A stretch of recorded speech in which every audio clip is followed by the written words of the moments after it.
Hello and welcome back to the Will I Vike It podcast. Today, my guest is Rasmus from the YouTube channel Ramuni.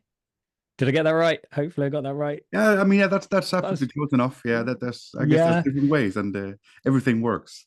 Everything It's works. Yeah, me being English and trying to anglicize, I think, a little bit. yeah. How you doing? I'm doing absolutely fine. A bit nervous here, Good. like I told you before, and but I've been looking Yeah. forward to meeting you and having this chat. So I'm good here. Yeah, and you? Good. Yes. Yeah. Not too bad. It's Mhm. bit tired after work, but all good. So I guess that's probably a good place to start, really, is maybe, as I said to everyone, you've got a YouTube channel, but maybe you could explain what Ramuni is. Yeah. So I've been having a YouTube channel called Ramuni Viking Crafts for a few years now. It was an idea that popped up some years ago. I've always been doing reenactment stuff or doing it for most of my adult life. And at some point, this interest of making videos came along, and this fit quite well together for me. And of course, every YouTube channel needs a name. Yeah. And I uh, the my first name is Rasmus, so the first two letters R-A, and then M-U is from my middle name, which is Munk, and then my last name or surname is Nielsen, so that's N-I. So that became Ramuni or Ramuni. Okay. Yeah, yeah, Ramuni. yeah. Okay. Awesome. So what was there a particular aim with the channel? Was it just to share your passion, or was there another reason? Um, yeah, that's a good question. Of course, I have a big passion about this, and I have a need or a big uh, feeling of wanting to share this. And there is a lot of I used YouTube videos a lot when I was learning different crafts and getting into this Viking reenactment, and I felt there was so much good stuff, and at some point I felt like maybe I could contribute to this, and maybe Yeah. provide some guides or some not courses. It's not courses or tutorials or at least information, because I'm not an expert in any of the crafts I do. And sometimes I think it can be a bit disencouraging to start something uh, if it's too high, if the level is too high and you feel Yeah. discouraged from the beginning. So I thought I really like to just jump into things and see if it works, and most of the time the outcome is reasonable. And I thought that maybe this approach could be good, and maybe I could share some of this and hopefully inspire other people to try their hand at different things. Yeah. Yeah. I mean, I only discovered you quite recently. I'll admit, a friend of mine who's also a reenactor recommended I check out your channel. I think it was when you did the video on flour and grains and you had the kernstone. Yeah, Yeah. But yeah, I mean, it's I find it quite I don't know, it's quite relaxing to watch. It's inspiring, I guess. Um, I think your like your personal passion for the subject really kind of comes through with kind of like what you're saying over the tops of the video. There was one I watched yesterday I really liked because you've got your daughters are sometimes in some of the videos. yeah, I've got a daughter myself, so I kind of there was one you said yesterday about wanting to teach your daughters the names of all the trees and the edible plants, yeah, and that really struck a chord with me. yeah, yeah. It's these it's really important in general, but and sometimes it can be quite difficult to find that really calm and relaxing time with your family that is not where there's no screens and there's no all these Yeah. obligations of modern life and adult life. And but I find this a lot in the reenactment when we go Mm. Viking camping or go to reenactment events with the family, that there's actually time just to be and to do very simple things, and to focus on what is right Yeah. there in front of you. And then and I can really feel that my kids, my daughters, they really like when it's simple, and they're like sponges. They really want to learn, and there's no distractions. You're just there with them. If it's Yeah. if it's milling flour, or if it's looking at plants, just taking a walk, or trying to sew a tiny bag or a purse or something. It's so that I think that's a big part of it. Yeah, Yeah, it'd be interesting to see because I think you said you got into reenactment as an adult. Um, yeah, yeah. Same as me. So it'd be interesting to see how our children grow up and whether they continue on that path and whether, I guess, they could almost surpass our knowledge, I guess, because they're taking it in from a younger age.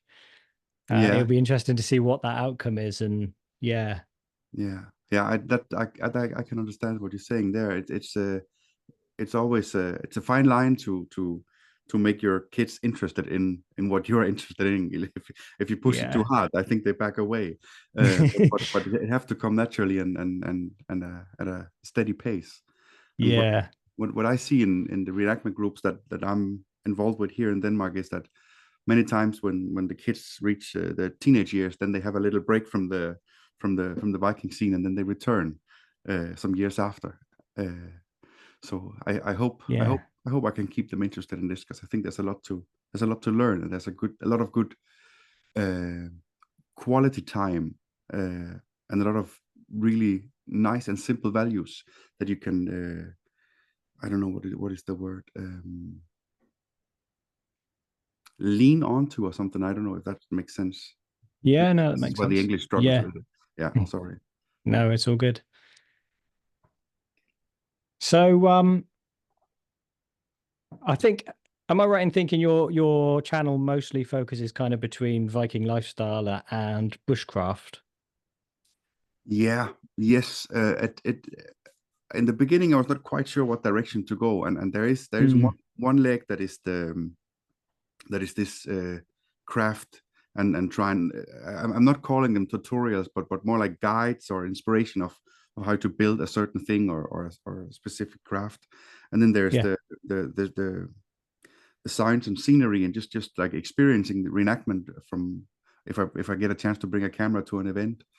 And a big part of it was also, yeah, bushcrafting, or yeah, just spending time in nature, even if it's just looking for wildlife, or just sitting at a bonfire in a forest. That has always been an interest of mine, and this Mm, really fits in well with Viking reenactment, the way I see it. For me, it kind of like made sense to bring two interests together into one. yeah. Yeah, Which, just out of interest, which one came first? Was it the bushcraft or the reenactment? yeah. Let me Or think. was it the same time, maybe? Did they kind of grow together? I think the interest in nature, and to find peace and calm and tranquility, and recharge mental batteries and all this stuff when going into the nature and sitting at a fire, that has always been there since I was a kid. An appreciation of nature, and Yeah. and and I have always wanted to build stuff and be creative. And when you're a kid, this is great because you can just give your family pretty crappy homemade presents. And as a young man, or in my early adult years, I could build stuff, but I didn't really have a use for them. I could Mm, build if you carved a bowl into your modern house, it's just there next to the plastic bowl, and it was hard for me to appreciate. But to have uh, to do reenactment, and then to produce things or craft things that have a use right away, and there's no yeah. substitute for this thing, then they kind of like grew together, these two things, bushcraft and reenactment, I think. Yeah, So how do you find that you balance kind of historical accuracy? So when you're trying to bring in kind of modern practicalities when you're doing bushcraft and also trying to keep it kind of quote unquote Viking. yeah. Yeah, how do you balance historical accuracy? Do you even worry about that, or do you just kind of do your own thing? I definitely worry about it. I wouldn't say I'm fanatic about it, but it is important for me, at least in for the for if it's in for a video purpose. I also spend time in nature that is not connected with Viking reenactment or Viking, the whole Viking thing. Yeah. But for a video, I do try, and I think it's interesting to try and look for sources on different things. And of course, whenever you start this whole debate about authentic or not authentic, and how was a Mm, certain thing used, it becomes really, it's there's a lot of gray area, and it's a debate it can be quite dangerous to step into. But at least I try to see if I can have as much as possible of my gear based on historical sources. And then of course there is some guesswork on how the things were used, if they were used in a bushcraft setting or if in a camp setting, or and that's probably not, but at least to try and have things there that in the camp or in my backpack and in my little setup that is mostly based on historical sources, that it's a challenge that I really enjoy, and it gives me a lot of satisfaction when I see that these things actually work, that there is actually a historical possible solution for this containing a certain thing, or for this problem, or for this, to fix this. Yeah, I mean, we kind of have to experiment, right? I mean, that's the only way we're going to get the answers to some of the things that have been found, is to actually use them. Yeah, and that experiment thing, that I think that's really deep with me.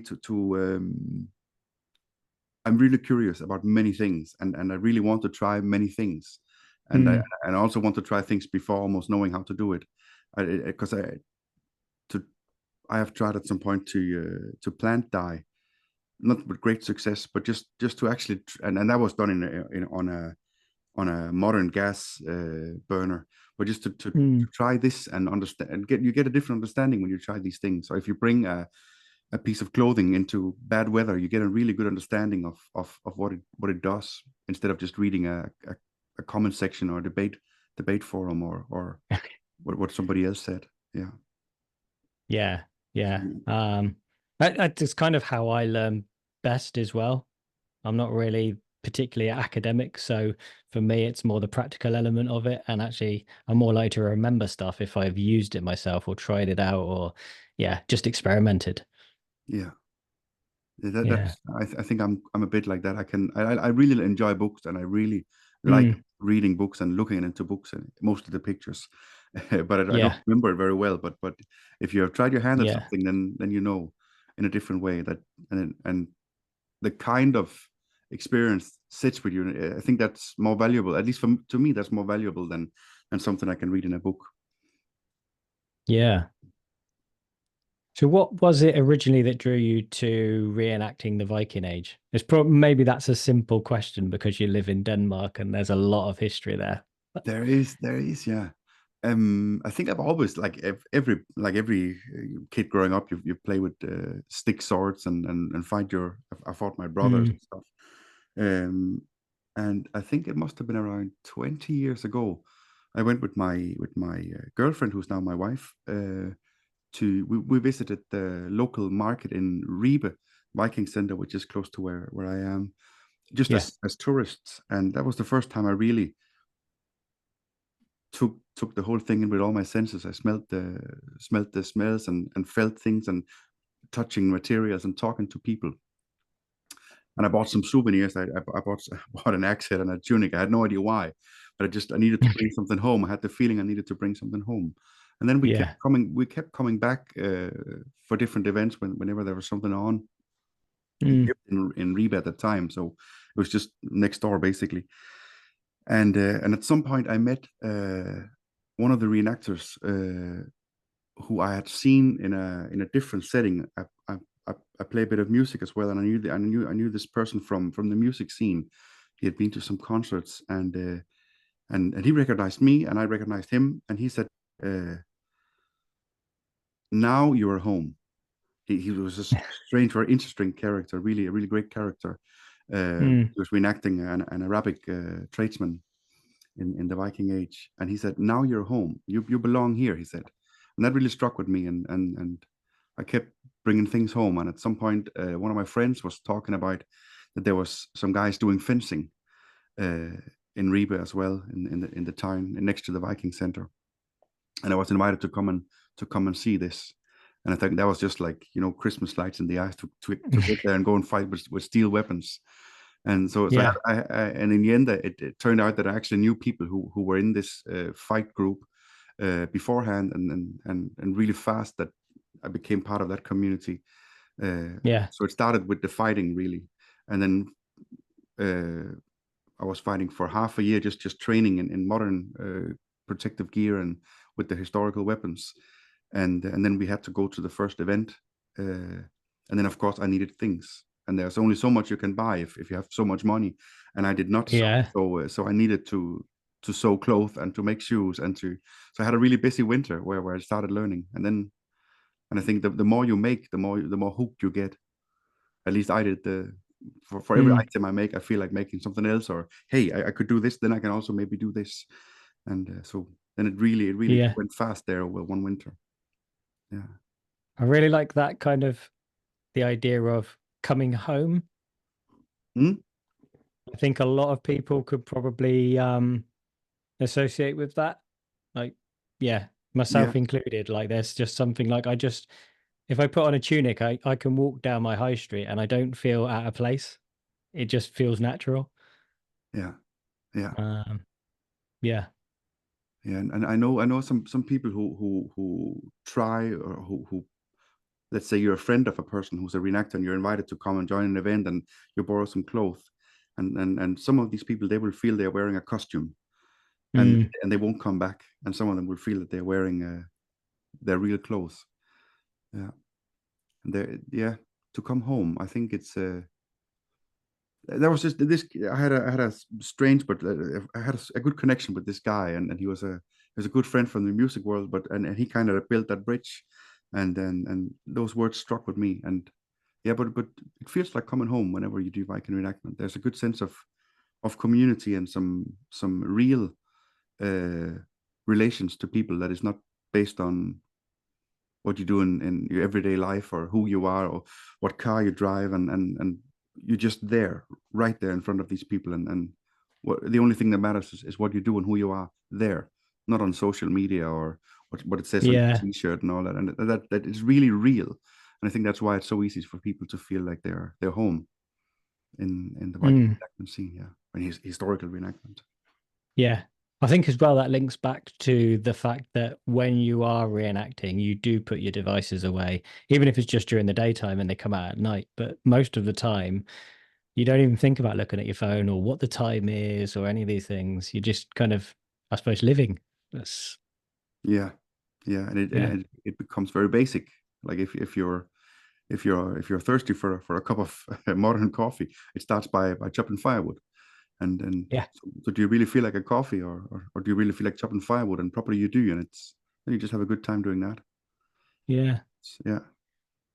I mean, I did have some stuff later that kind of connects a little bit to that actually, because you mentioned that you also play a bit of music, and for two reasons. So one, I was told to ask you about your music, which I'll be honest, I know nothing about what you do musically. Um, but I have sort of picked up on your channel that often you'll be singing a song or playing a whistle or yeah. So I don't know whether we can talk a bit about your interest in music as well. It's fine by me. If it makes sense in this setup for you, and then it's a big part of my life, so it Yeah. feels natural to talk about, and um yeah, I've always played music, and I've been playing folk music with I have three brothers, so we've been playing together for 20 years, since we were very, very young. We started a band and played folk songs, Irish folk songs, English folk songs, Scottish folk songs. Mm, Um, and we've been doing it ever since. Of course, now we are a bit older and we have kids, and we have tuned it down. Sorry, excuse me. We have tuned it down quite a bit, but we do mm, play some really great concerts every year, like maybe once a month or something now. And we used to play all the time when we were younger. And when I started the YouTube channel, I had this idea of I wanted to do everything myself, also the music, and for the first year or something, I was really locked onto that, recording music, and I built some instruments that I could record music on that sounded a bit more into the theme than my other yeah. instruments. And at some point, I let that go. I found that there was better ways to add the music, or to have other music that suited the footage better, at least I think. But so that was how Yeah. that's how those two things are connected. And what is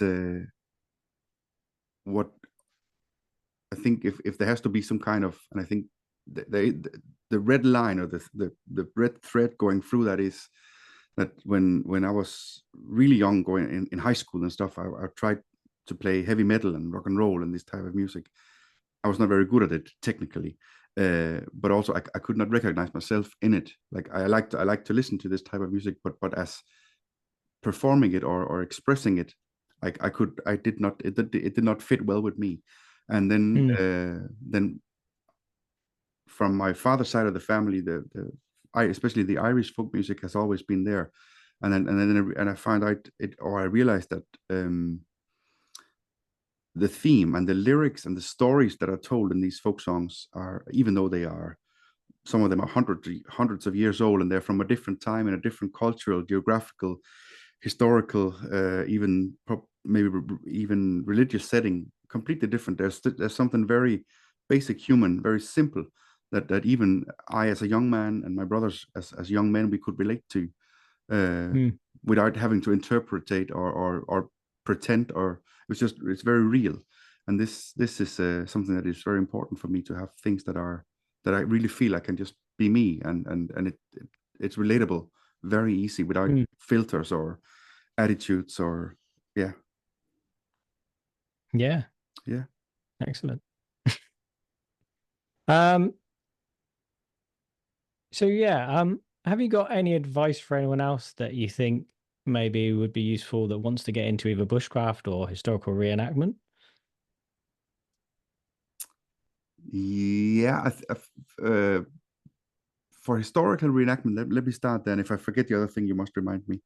Yeah. um we in the group that I'm part of, we do get regularly new members in, who are not part of the reenactment scene. And there's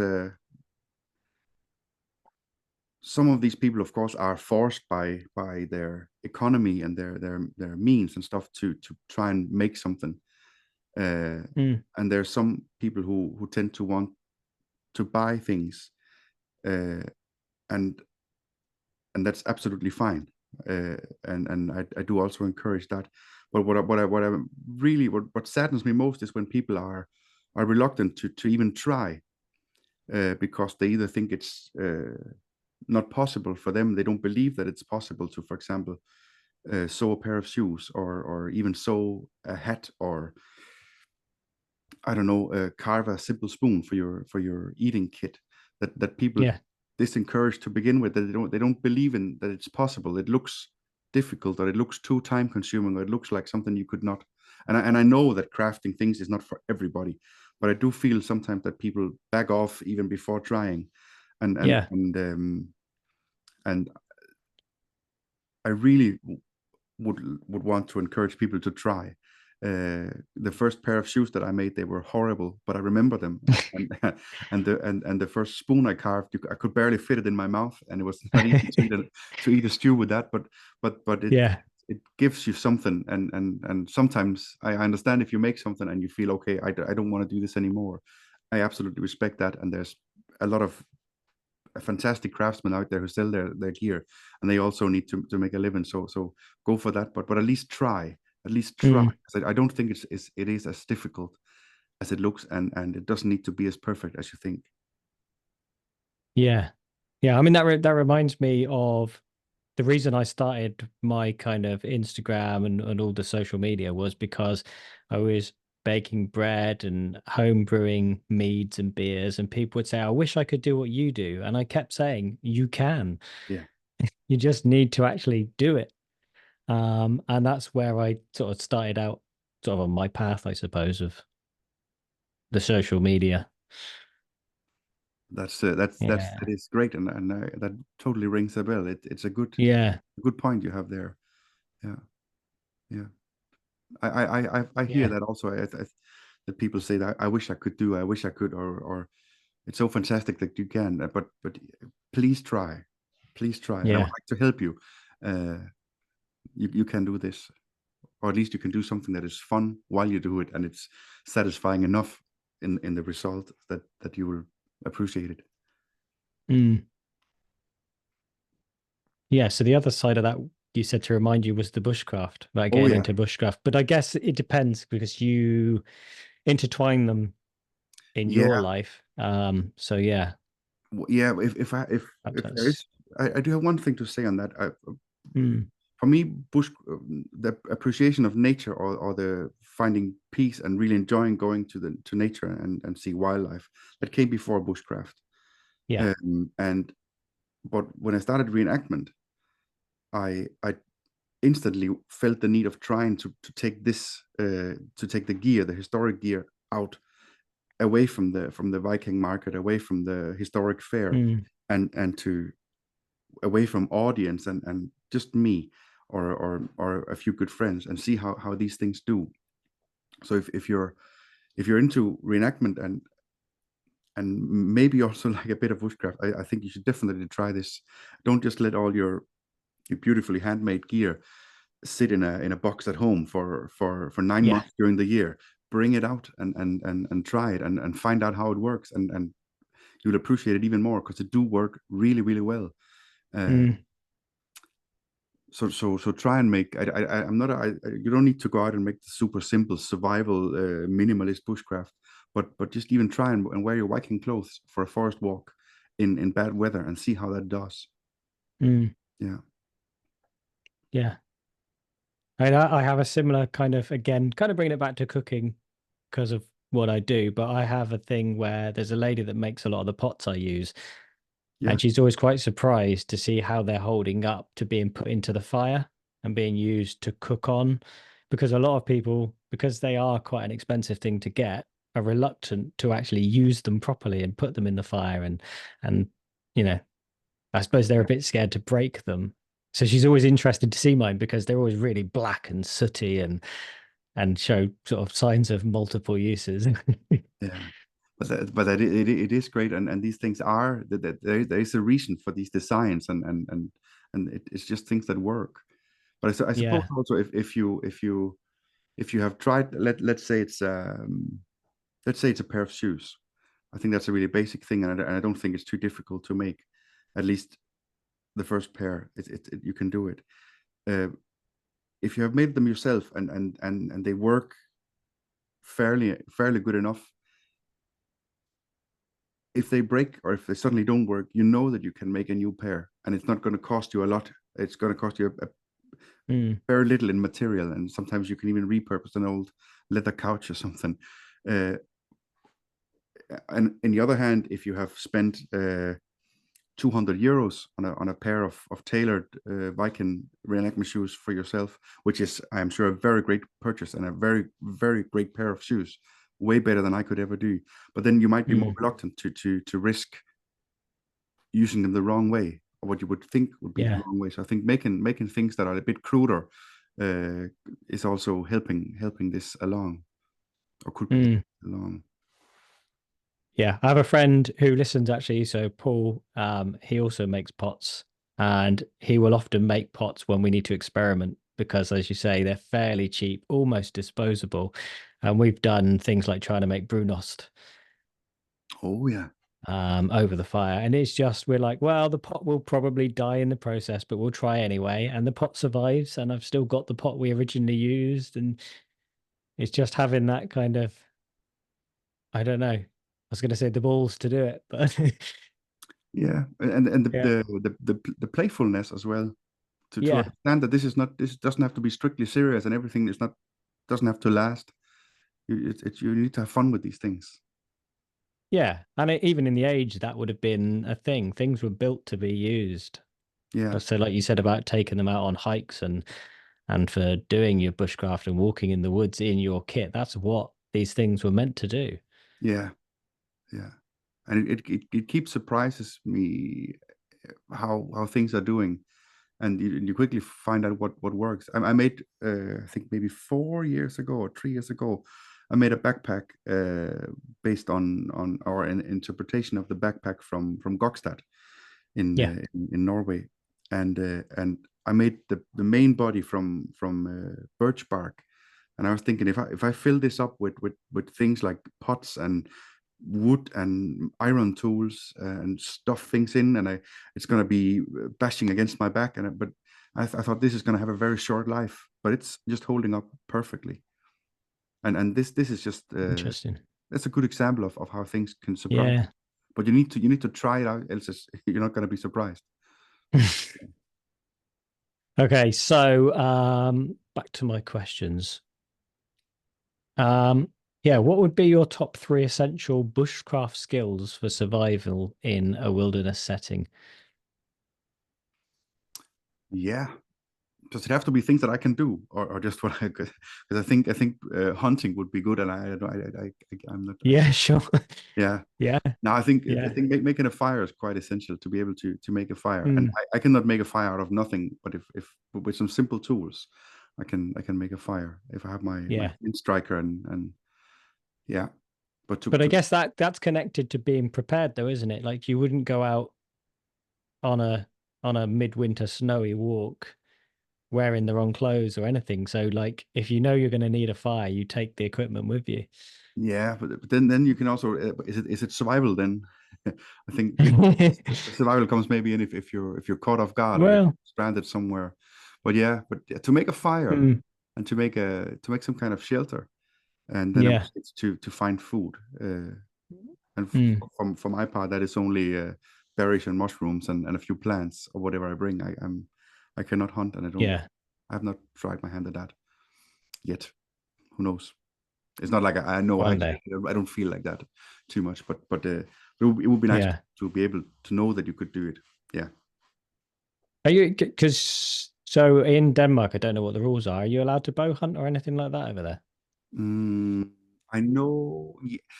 I know you can take or I don't know what it called take. Like you need a test or an exam or some kind of you Yeah. get a license for bow hunting, but I think it's pretty difficult. You need to be quite the hunter. Uh, Yeah. but no, you need a license, and it's not just you don't just go out with a homemade bow and try and if you can catch a deer. Uh, Yeah. no, I don't think it's like that. So you mentioned mushrooms. I was going to ask you about this because I've seen in a few of your videos that you often cook with mushrooms. Yeah, Um, I wondered whether you have any opinions about them from a historical perspective, because it's one that comes up a lot where people say they didn't eat mushrooms. yeah. I don't have any sources to base it on. It's not like I have not No. studied if there's remains of recognizable mushrooms in the scrap piles or in I have no idea. Uh, so that's probably where the bushcraft element comes in. That's Yeah. for me in a forest setting. It's common sense that there's food here, and Yeah. I want to take it, and I've taken that as a given into the reenactment part of it Mm, that I would sure. take what I know is safe to eat here if it's there. Yeah. Uh, Yeah. so I don't really have an opinion other than I think it's very unlikely uh, to think that they would not have eaten free food or used free taste givers, Yeah. flavors that were available in the wild. That would make it makes sense to me to think that of course they would have done that. But if there's archaeology to back that up, I don't actually know. Maybe you know something. No, as far as I know, there's no evidence, but there wouldn't be because mushrooms wouldn't survive in the archaeology. So, Okay. and obviously we don't have any written sources for recipes, or not many. No. So I always find it an interesting one that people say they definitely didn't eat mushrooms. And like, how can you say that? Like, surely somebody did. Yeah.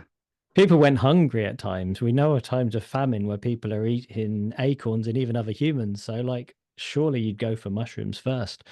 Yeah. But of course, I don't know who says this, but I could imagine that Mm, if there's many people who is also in my modern world here around me, colleagues and stuff, who for them it's to say you collect forest mushrooms, it's almost like it's yeah. whoa, that is extreme. 'Cause it could be Yeah. dangerous, and if you know nothing about that, and of course, if you know just a little bit, it can be very safe if you know what you're doing and just and take care and you're safe with it. So if Mm, your starting point is that this is something really dangerous and something that is almost forbidden, Yeah. then I think you could easily imagine that. Whoa, of course, people back in the days, they would know nothing. They would have to stay clear of. I don't know if it's something like that, but to me, Yeah. it makes them all the sense in the world that of course they would eat what they could find. I feel like as well, someone would have written down if they were forbidden to eat for some reason or dangerous. But the fact that they're not mentioned anywhere says to me that they were so common no one thought to mention it. It's Yeah, just a thing. yeah. That I that don't that's a, know. that's a good point. I think that's a good point. Yeah. Yeah. So I guess that could tie in as well. So if someone's trying to get into foraging, do you have any advice on where they should begin? Like you said about maybe knowing just one or two, like a little bit of knowledge. Yeah. Yeah, I think all the things where I started with many things was Mm, with somebody next to me who know what they're doing. yeah. The first time I've collected mushrooms was with this guided tour in the local woods. I think actually we Mm, was with my grandparents and some in one of their social groups, senior groups. There was this tour, and I just tagged along as a young man. And but to have somebody to tell you at least this one and this one no go, and but this one yes, and then you can start collecting just that one type, and yeah. and then build from there. But it's nice to it is nice to have somebody in person with you there, even if it's for making your first leather shoe, or if it's to collect your first mushroom. So Mm, if you have that chance of knowing somebody, or if there is some kind of guided tour, which there, I don't know about where you are, but here there's a lot of these things going on where you can, if you look, yeah, they do happen around yeah, here. yeah, Yeah. I was think that that's a really good place to start. You feel more, Mm, you feel way more confident. At least I do when when somebody has been in front of me in real life telling me, and I've been able to ask questions than just looking in a book. yeah. All that uncertainty, a lot of that uncertainty goes away, I think. Yeah. So join something, or find somebody who can help you. Yeah. And just back tying, I think back to this about Sure. reenactment community. That's a good place to start if you're already Yeah. there's people are really helpful here, and people really want to get people started and help people out. So if you're in one of these communities, definitely start there. I'm sure there would be somebody to who would be happy to help you. I should tie into that. I haven't written this in the notes, but it's something that I get asked a lot is have you ever made yourself ill from anything you foraged? No, I have not. Nope. No, Nope. I'm also very cautious, and especially now Sure. with having kids and stuff, it's 10 times Yeah. the cautious. So no, I have not made myself ill. No. No, have you? No. Nope. No. No, I often get asked it, and I have asked a couple of foragers and things before, and the answer is usually no, never been. So Yeah, I guess everyone's doing the right thing and not just picking blindly and yeah, actually learning first, which I guess is the important point. yeah. That's the way it should be. Yeah. So I had some just kind of more generic questions about Vikings and stuff, really. So I wondered what your thoughts were on like there's for quite a few years now, I know, but there's been quite a fascination with the Vikings, particularly with history channels, Vikings, that kind of thing. Um, do you have any opinions on this modern day fascination? Do you think it's gonna kind of everyone will just disappear in a few years and leave us to it, or Oh yeah, I think it's definitely noticeable, and I think mm, there's some really good outcomes, and I think there is actually I think there's mainly good outcomes. The outcomes I see yeah, in the reenactment society I'm part of here is that there is a huge growth in people. There's a lot of people being attracted to different, mostly to the fighting scene here in Denmark, but also to historical mm, crafts societies and groups. So there is so the scene is growing, which is of course you can get you a little nervous. Okay, how is this going to go? But I do think that's it's very healthy. yeah, Of course, people have to be. We sometimes meet people in the fighting scene who are they right after finishing binging all seasons of Vikings, they end up in a fight group ready to join Ragnar. and they kind of have to be guided into the right place. And Mm, of course, some people are disappointed that this is not what they saw on TV, and but most people are willing to learn, and they find communities, and they find friends, and they find mm, interests that they can share, and build with other people, and so mostly I think that's very positive. And the tourism in Denmark for the museums, and the living history museums is growing, and mm, there's more funding. There's more projects being funded, and more great expositions in the larger museums on Vikings and history in general, being that is, I think, is a really good outcome. So this mm.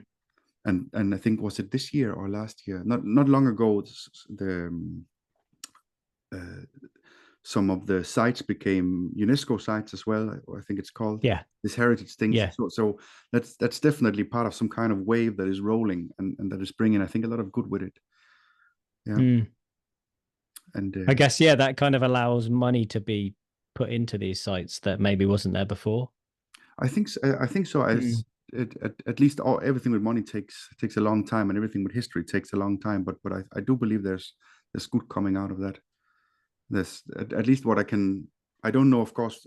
I don't know the background for all the investments, but I do see that there's a lot of Yeah, expanding going on in the living history museums, and that must mean something. Yeah, yeah. And you've got some of the good ones over there. yeah. I think Yeah. we're quite spoiled here. It's Yeah. there's it's good stuff. I have Yeah, not. we drove Yeah, actually, yeah, we drove from England to Norway last year, and we came yeah, up and spent quite a bit of time in Denmark and different sites. Spent a few days at Ribe. Um, and yeah, went across to the hill forts and Roskilde, yeah, all that. yeah, yeah. It's a good country for Viking Mm. tourism. Yeah, but yeah, Norway and Sweden as well, and there's some great places in Germany as well. But so yeah, Yeah, we haven't really touched Germany too much. We did Hathebu yeah. on the way up. Um, which is a funny thing is I saw it on the map on the way up. We weren't planning to go there. And I hadn't twigged that Hathebu and Hedeby were the same place. Oh, And it was only on the way up that it suddenly twigged in my head that it was the same place. I was like, we're going here now. Let's get yeah, yeah, yeah. Yeah. No, it's a great little place, and yeah. Did you get a Yeah. chance to see the museum as well? Very briefly, yeah. It ended up it was quite a fly-in visit. We were actually supposed to be that day. We were on our way to Reeb. Okay, yeah, Um, and a storm blew in. So we actually ended up going to stay with some friends and then went to Reba the next day. okay, yeah, yeah. Yeah. I've been to Hedeby a few times with some friends doing reenactment for a weekend, and last time here in, I think, was it September or beginning of October, we were there, and Sunday, after packing the whole trailer ready to go back to Denmark, uh, Mm. we decided we would stop in the museum. But we had two kids who was very tired after a whole weekend of fresh air and Viking activity. So it was a very brief visit, Yeah. but it's it's it's very interesting. I really enjoy seeing all these things. Yeah, I think generally with kids that's the case though, isn't it? You end up having to look at things very quickly. yeah, Like, yeah. yeah, we took my daughter into Copenhagen for the day, and went to the National Museum, and we could have spent easily the full day there, if not longer. But of course, with a child with you, that's not going to happen. So, No. There is one really interesting, or the most fantastic moment when we were there. I think we were there for maybe 45 minutes, including pee breaks and stuff. But mm, at some point, my eldest daughter, she's 7, and she has her own little French striker that one of my good friends forged for her, and she likes to practice making sparks and stuff. Uh, yeah, and that, by the way, is a really great activity for tourists to look at a kid trying to light a fire. But when yeah, she was in the museum, and she was looking at a flint striker that looked exactly like hers. But the one that was in the exposition, of course, had this little number written on it, like the ID number I Yeah. don't know what it's called. Yeah, and she was saying that this one is not real. Mine is not real because it does not have this writing on it. So she was able to recognize that things that we are actually using are here, and there is a root for all this. That was I really hope that was nice to see and nice to experience. Yeah. Yeah. My daughter likes to try and make sparks too, but she hasn't managed yet. No. How old is she? She will be 8 this Saturday. Yeah. Wow. Yeah. Yeah. She'll get there soon, I'm sure. It's a good activity. Yeah. I mean, she manages with like a more, the Swedish steels, the modern ones that you get that I Oh, think they're Sphero pirate. rods. Yeah, that's the one. Yeah. Yeah.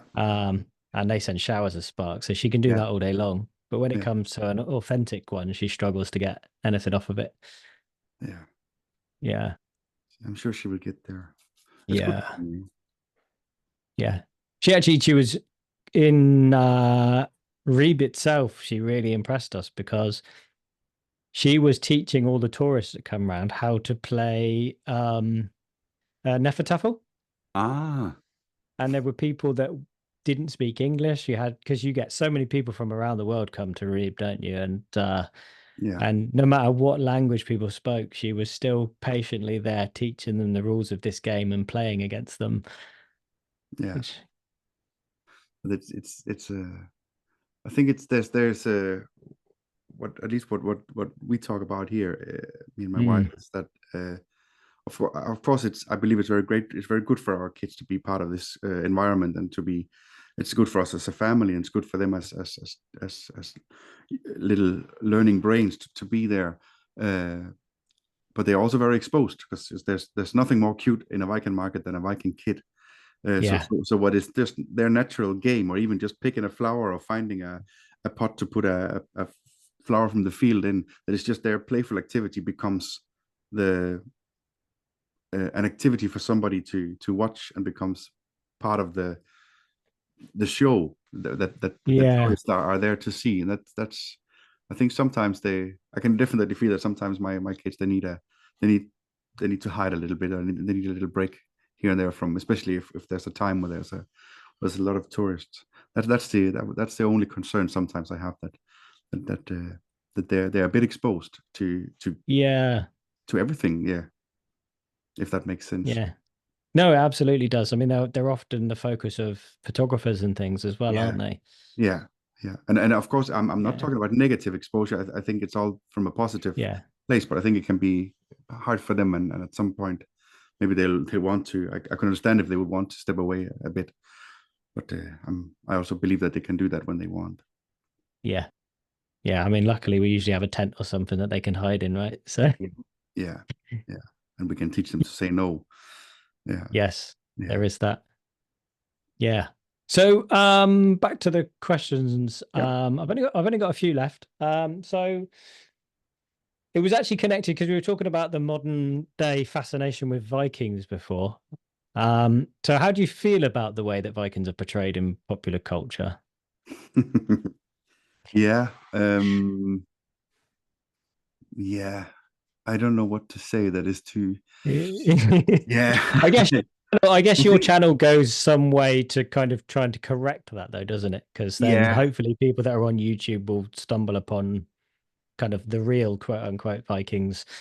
yeah. I do understand that there's a need to, from a storytelling point of view, or a graphical point of view, or an action point of view, or whatever point of view. I do understand that there's a need to tweak historical things in some way. I don't agree with all the things, and I have seen the Vikings and some of these shows, and I think it's good entertainment. Yeah. But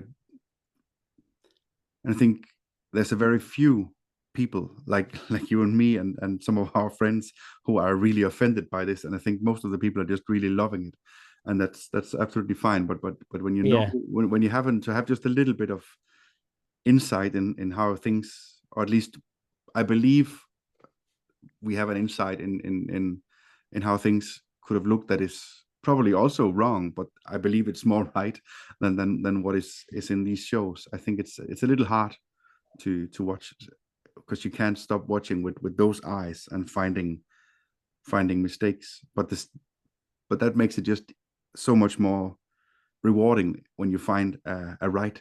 Once in a while, they do get something right, or even if it's just a weapon or a little prop in the background, it's yeah. So it, Yeah. yeah. I think I understand it. But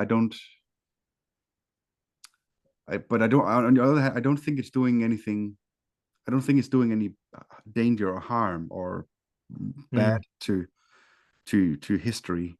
Uh, I think it's just rubbing some of the reenactors the wrong way. Maybe just a tiny bit offended or like. So yeah, Yeah.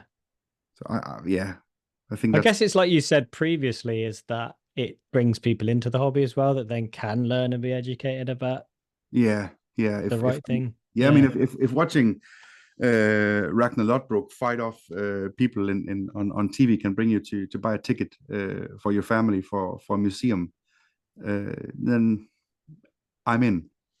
Yeah. Yeah. I've not shied away from this fact before on the podcast, but that is how I got into it, was through the Vikings TV series. Ah, yeah, So I'm quite a late comer, I suppose, to the yeah, hobby. But it interested me. I got into the music from this show, and it just kind of spiraled. Kind of met people that did the reenactment, and yeah, yeah, yeah. So yeah, um, you also find a home. You found home. You found your way home, even though you yeah, didn't know it. Yeah, absolutely, yeah. Oh, that's great. yeah. So I have 6 questions that I ask every guest. Yeah. Um, I think you'll probably quite like them because they're food based, and you seem to do Okay. food quite a bit on your channel. Yeah. I guess we never really spoke, other than mushrooms. We never really covered food, but yeah, I mean, we can get into that with this. Let's try. So, yeah. So the first question is, do you think you could survive on a Viking Age diet? Yeah, I think it's. I think I could survive. I'm sure there would be parts that would be challenging here and there, depending on the season and I'm sure there's things that are not for my taste buds, but survive. Yeah. Yeah, definitely.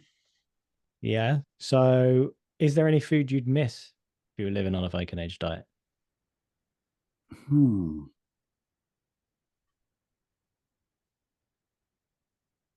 My absolutely favorite food is the Danish brown bread or rye bread, and I don't know if and I like the version that we have now. I don't know if that was available in the Viking Age, but that is the only thing Yeah. I would be worried about. Yeah. I'm trying to think whether I've had that or not. We did have a rye bread when we were in Denmark, so I wonder. I think you could, Sourdough. yeah, I think you could make something similar because I'm sure you could. Yeah. you'd be able to ferment bread. You'd have Yeah. to cook it in a clay oven. Yeah. But you'd have rye flour, so I think you could manage. Yeah. And I think maybe I would miss sweets like like hard Yeah, licorice or chocolate or something that you're. I think it could be hard to find to get that. I think I have a sweet tooth. It would be hard to satisfy the yeah. sweet tooth in the Viking Age without I being. don't think anyone's ever mentioned licorice on. Yeah. Yeah. We did go through quite a bit of that when I realized on my drive I had bags just next to me as I was driving, so you just kind of pop one in your mouth. And then I found out after a while that you're not supposed to eat too much licorice. No, it's something with the digestion and stuff. Yeah. Yeah. Yeah. I'm quite a big fan of, and I'm gonna say this completely wrong now, but there's a sweet called Turkish pepper. Yeah. Yeah. Yeah. They're those little hard drops with some Yeah. spicy sweet stuff inside. Yeah, they're good. They're good. Yeah. I get those off of Amazon sometimes because Yeah. Yeah. Yeah, we would miss these things in the Viking Age. Yeah. But yeah. Um, so next question is, what's the weirdest thing in your kitchen? the weirdest food or ingredient or what are you asking? It's up to you to interpret that as you wish. Hmm. The weirdest thing in my kitchen. It can Mm, be food, it could be a utensil. I've had people with things that don't belong in the kitchen. Just like, yeah, um, yeah, there is a lot of stuff in our kitchen. We really like cooking and cooking food from different places and but the most so I don't think there's anything weird there. But the most weird Yeah. thing that people see in our kitchen is we have this I don't know how to pronounce it right, but tajin, like this big triangular shaped clay pot with a lid, a triangular lid Yes. you lift off, that you cook Yeah. in Yeah. Tagine. Turkey, for Yeah. example, or Morocco. Uh, Yes. that I really like cooking, and many people think it's a weird piece of kitchen gear, but I don't Yeah. think. Yeah. I think that's the best I can think of. Okay. What is the worst food or drink you've ever eaten? The worst food or drink. Um, I am one of the reasons why I would struggle in the Viking Age is that I don't have a good taste for seafood and for fish. Yeah. I'm not really good with fish, and at some point I have been served shark. I don't know if it was good or bad, or if it was cooked the right way, or what was done to it, but it was the most hard thing to to get out of the mouth that I have tried. Everything was wrong for me with that. So some kind of shark meat at some point many years ago, uh, Yeah. that I would never touch again. Yeah. I don't think I've eaten, the only shark I've eaten is the Icelandic hakal, which tends to come in little cubes. It's like fermented Greenland shark. Okay, yeah. Um, and that comes up quite a bit. It's very high ammonia tasting. So I wonder if Ah, that's, but I don't think I've eaten just standard shark. yeah. I mean, this is I think I was still a kid. It must be like 30 years ago, but I have don't have Mm. a lot of memory of the Yeah. situation, but I just remember that horrible. That was not food for me. So yeah, Yeah. yeah. Okay. What is the most memorable meal you've ever had? Hmm. Let me think. Um, there is so many that it's hard to choose, but just to be in the theme of what we're talking about, at some point Yeah.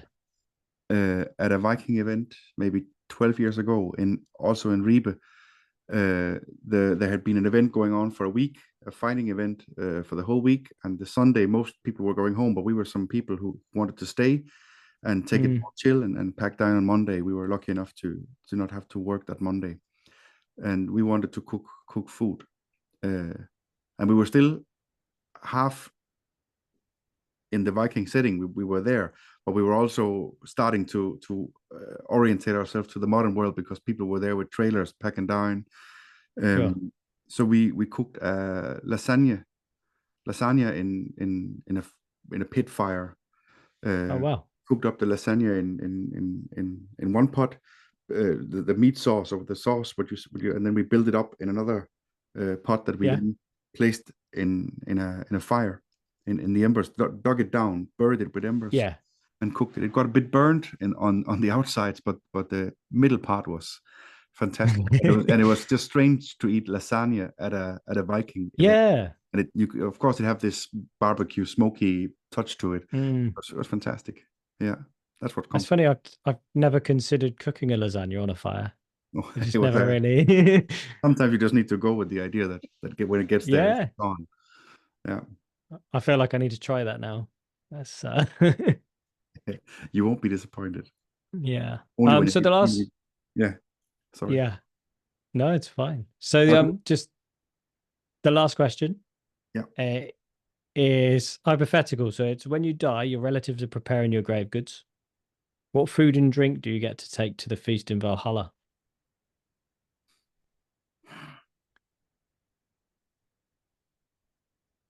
Hmm. I will get if it's what my family and friends, they would give me a big bottle of dark strong beer, uh, preferably above 10%.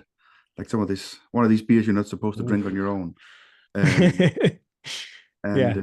there would definitely be some licorice. There would be some good coffee grains in a small grinder, and a little kit to brew. And then there would be one of my grandfather used to make brown bread. He had this sourdough that was surviving for ages, and he used to make this brown sourdough rye bread that is one of my favorite foods. He don't do it anymore, but they would make him they would make him do one more, and they would place it out there. So I could eat that every day for every meal if there was nothing else. If it's freshly baked, it's just the best thing for me. Yeah, that I think sounds great. that would be it. Yeah. Yeah, awesome. So, do you want to give yourself a little bit of promo where people can find you? Shout out your channel name, that kind of stuff. Yeah, I'm not so good at that part, but if you want to see more of what I do and what we've been talking about here, you should check out my YouTube channel. It's called Ramuni. I'm sure we'll put some kind of link or text somewhere. Yeah. Ramuni Viking crafts, and it's videos about crafting different things. And like I said, I'm no expert, but I do believe that it's a good place to start, even though you're there. So there's guides or help to do different things or inspiration, and there is videos about Viking reenactment and historical. What would you say? Yeah, things from the Viking history that interests me and that I make videos about. And so it's mainly a YouTube project. That's my main focus. I really enjoy making videos, and I put a lot of creative energy and time into making what I think is beautiful video. How I would like to see if I was the viewer. So I think it's aesthetically nice as well, and I hope people can see that. I do also have an Instagram and a Facebook, but it's mostly to promote the YouTube videos. So, but Yeah. if you are mostly on those medias, there is a few pictures here and there and stuff going on. But the YouTube channel would be a good place to start, and I would appreciate that. Awesome. Well, thank you for coming on the show. Well, thank you very much for having me. Been a very nice chat. Yeah, absolutely. I was nervous, but I'm calm right now, and I really enjoyed it. Good. So yeah, it was Yeah. a pleasure meeting you, Craig. Well, thank you everyone for watching or listening. And I'll see you all next time. Goodbye.